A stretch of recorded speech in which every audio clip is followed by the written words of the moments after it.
अस्सलामुअलैकुम टू आल संगत, क्या हाल है जनाब? ठीक ठाक हो? उम्मीद करें हैं सारे भैन भरा ठीक ठाक हो। अल्लाह पाक सारे भरावां दे माल जान इज़्ज़त आबरू हर शे दी हिफाजत फरमाए। तो अल्लाह पाक सारे मुसलमानां दी बच्चियां दे नसीब बचे फरमाए। पिछे देख सकते हो जनाब टोटल जंगल ते अपने जानवर ग्रेजिंग करेंदे वदे नो ओ परे इधर सूरज इस पासों ता नज़र नहीं आते पे, क्योंकि इस टाइम फसल नज़दीक नज़दीक कोनी। तो बस जंगल दे विच मंगोल वाली गल है। अल्लाह दी ज़ात को रहमत दी बारिश देवे आ चाहता मज़े बन वजदा।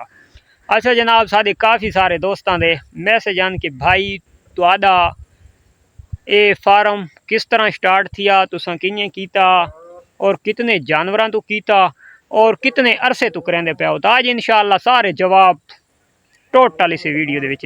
अच्छा जनाब, हुण सारे सवालों के जवाब भी देंदे वें अपने भरावां नूं ते अपने जानवरों वाले पासे भी टुरदे वैने। असल सामने जड़ा तो सूरज है, तो इस वजह तो कैमरे का कोई रिजल्ट अच्छा नहीं आ रहा। सब तो पहला सवाल कि भाई आपने कब और कैसे स्टार्ट किया? क्या आपके घर में पहले ये जानवर रखे जाते थे यानी कि बाप दादा से? तो नहीं भाई, असा शुरू तो यानी कि जानवर तो अस वैसे रखेंदे रहने दो चार एक दो, तो यानी कि प्यू दादे तो सादा शौक तो है जानवरों का, गाय भैंस ये वो बकरी शकरी। लेकिन जड़ा तो भेड़ों का फार्म सादी पूरी कौम दे विचों मैं बंदे स्टार्ट किया। सवाल पहला। दूसरे नंबर दोते कितने अरसे का आपको एक्सपीरियंस है? एक्सपीरियंस जनाब कमो से कम मैनू थी गए कोई 10 एक साल थी गए मैं फार्मिंग दी आया। पहले समझो सोशल मीडिया दे विच इतनी देखभाल और पहचान और इतनी इंटरेस्ट कौन आई, लेकिन सोशल मीडिया तो हट के असा फार्मिंग करेंदे रहे। पहले मैं गोड फार्मिंग की शौक की है, तो वो छोड़ के तो वत मैं शीप फार्मिंग वाले पास आया। तो ये मैं शौक की है ता रिज़्क यानी कि बंद कैमरे दे विच अल्हम्दुलिल्लाह अच्छा हाई, जो मेरे नसीब दी च लिखो है मेरा करीम ज़ात मैनू देंदा आई। तो हुण सोशल मीडिया की मदद दे नाल भी अल्हम्दुलिल्लाह रिज़्क अच्छा है, जो मेरे नसीब दे विच रिज़्क होंदा है मेरा करीम ज़ात मैनू देंदा पिया। दूसरे नंबर दोते अगला सवाल के कितने जानवरों तो तुसां स्टार्ट किया आई? भाई भेड़ा का सवाल है तो भेड़ा के जवाब देने। बकरियां तो मेरे को पहले ज़्यादा आन, तो भेड़ मैं एक तो स्टार्ट किया आई, लेकिन मैं वो एक भेड़ मैं परचेज करके उस टाइम मेरे को बकरियां मौजूद आन, तो मैं बकरियां दे नाल ही एक भेड़ रखी रह गया। इस टाइम तक भी वो भेड़ मेरे को मौजूद है और उस भेड़ नूं मैं यानी कि चेक करेंदा रहा। हाँ, बच्चों की सारा कुछ यानी कि मैं टोटल उसका एक जिमें एक अपना सरेकी जबान की आखा तो मैं बकरी के नाल मुकाबला करके रखा है। और अल्हम्दुलिल्लाह मैं एक चीज़ लिख के रखी है, तो मैनू भेड़ दे विच प्रॉफिट ज़्यादा नज़र आई है, तो इस वजह तो मैं भेड़ वाले पासे आ गया बकरियां नू छोड़ के। मेरे को टोटल एक भेड़ आई और अल्हम्दुलिल्लाह पहले वो एक तो दो थी, उसकी पहले भी लेली जमी वह बाद वो ले ले जाती रही, बाद जी उसकी लेली आई उस लेली च दी। तो लेकिन यानी कि त्राए चार थी गई, तो मेरे को अल्हम्दुलिल्लाह अच्छा काम टुर पिया। तो इस वजह तो मैं जनाब बकरियां सारियां नू सेल करके तो मैं एक दो दो करके तो जानवर परचेज किए। अगला सवाल कि आपने किस कैटेगरी के और किस क्वालिटी के जानवर ख़रीदे थे?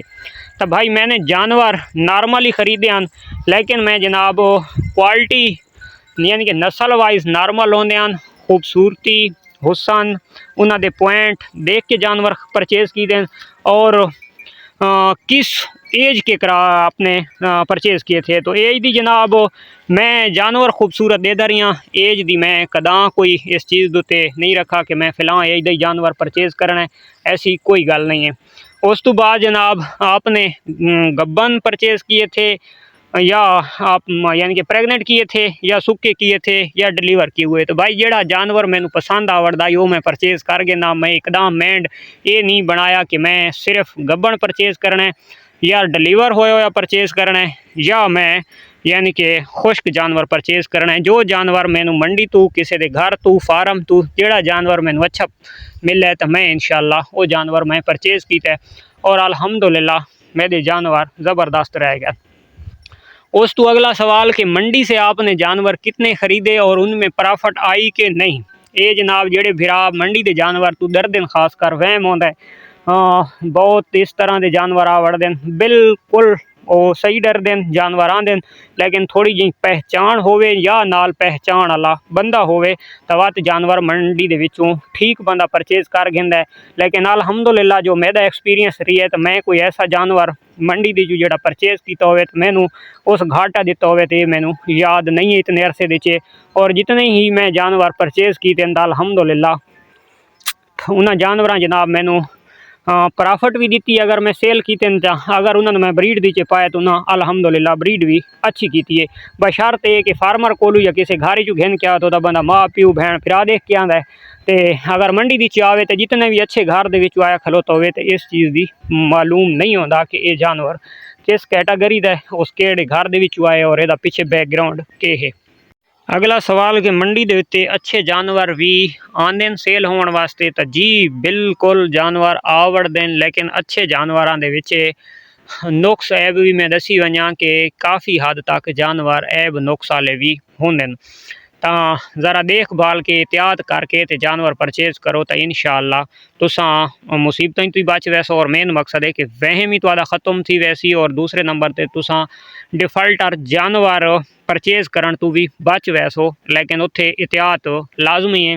पहले मैं गल कर गया तो या आपनू एक्सपीरियंस होवे या बंदा नाल एक्सपीरियंस वाला होवे यानी कि ज़हीन बंदा होवे जेड़ा इस जानवर नू समझेंदा होवे उस चीज़ देखभाल के ते जानवर वो परचेज करे तो इंशाअल्लाह कोई ऐसा मसला नहीं है। जेड़ा जानवर मंडी दी चू मिल वैंदा है तो वो जानवर किले नालू समझो एक घर दे नालू वो कम प्राइस दे विच अच्छा जानवर बंदा परचेज कर घेंदा है। अगला और आखिरी सवाल कि भाई तुहानू एक साल दे विच सालाना कितनी प्रॉफिट आंदी है और कितने जानवरां चों आंदी है।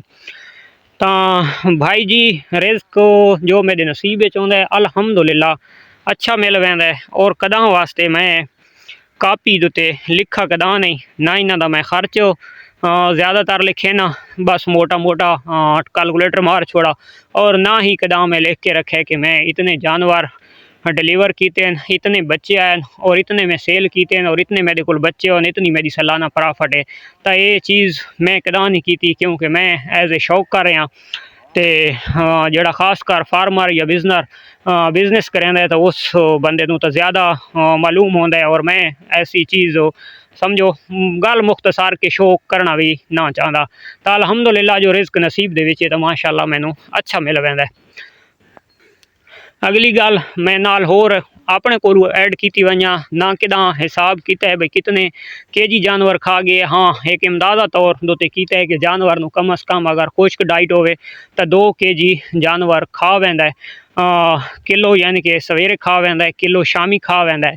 तो उस दे नाल सब चारा कम अज़ कम 2 केजी यानी कि कम अज़ कम 4 केजी होवे तो 2 केजी दी ओदी वांज औसत बनती है क्योंकि 2 केजी दे विच पानी आ वड़दा है। ये जानवर खा वैंदा है। और इस तो इलावा एक पाओ यानी कि हार्ड खुराक यानी कि गंदम होवे दलिया होवे या TMR होवे जो भी होवे तो एक पाइया जानवर एक खा वैंदा है। तो असां मिसे दी कदा डोज ये तोल के कदा नहीं पाया असां अजाफी पा छुड़ने ताकि जेड़ा सानू दाना पावना पौंदा है उस दाने तो असां बच भी हाँ तो साडे जानवर दा यानी कि जितनी उहदा जिस्म चाहे तो उतना उसनू चारा भी मिल वने और वो अपना पेट भर के गुजारा भी कर गए। उम्मीद करें आज की वीडियो सारे दोस्तों पसंद आई उसी पसंद आई तो लाइक शेयर कमेंट्स लाजमी करना। मिलते हैं इंशाल्लाह नेक्स्ट वीडियो। तब तक देश व इजाज़त। अल्लाह हाफिज़।